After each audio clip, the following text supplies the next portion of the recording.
আপনি কি উচ্চশিক্ষার জন্য অথবা কম খরচে ব্যাচেলর করার জন্য বাহিরের দেশে যেতে যাচ্ছেন? তাহলে চীন হতে পারে আপনার জন্য একটি সুবর্ণ সুযোগ। গত বছর অর্থাৎ 2025 সাল পর্যন্ত চীন ব্যাচেলর করার জন্য সম্পূর্ণ ফ্রি সুযোগ দিয়েছিল, যা এই বছর অর্থাৎ 2026 সাল পর্যন্ত সম্পূর্ণ ফ্রি না হলেও অনেক ধরনের সুযোগ সুবিধা দিয়েছে। অনেক স্টুডেন্ট এখনো চীনে আন্ডার গ্রাজুয়েট করার জন্য হুমড়ি খেয়ে পড়ছে। এর কারণ হচ্ছে চীন সম্পূর্ণ ফ্রিতে পড়ালেখার সুযোগ না দিলেও এখনো চীন বিশ্বের সবচেয়ে সাশ্রয়ী এবং প্রিমিয়ার এডুকেশন হাব। 2026 সালের নতুন নিয়ম অনুযায়ী সম্পূর্ণ ফ্রিতে স্কলারশিপ না থাকলেও পাচ্ছেন টপ ইউনিভার্সিটিগুলোর মধ্যে 40 থেকে 80% পর্যন্ত পার্শিয়াল স্কলারশিপ। এছাড়াও থাকছে বিশ্বমানের ল্যাবরেটরি বা প্র্যাকটিক্যাল কাজের সুযোগ, বিশ্বের সবচেয়ে বড় সড় ডরমেটরি, একদম নামমাত্র খরচে আন্তর্জাতিক লেভেলে পড়ালেখা করার সুযোগ, এবং সবচেয়ে বড় যে সুবিধাটা হচ্ছে তা হচ্ছে চীনের ব্যাচেলর ডিগ্রি গ্লোবালি অত্যন্ত শক্তিশালী। চীন থেকে আন্ডার গ্রাজুয়েট করার পর আপনি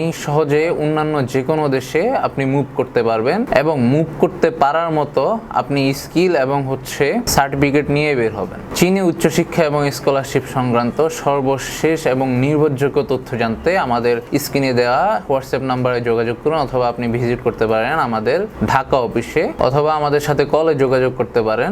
ধন্যবাদ।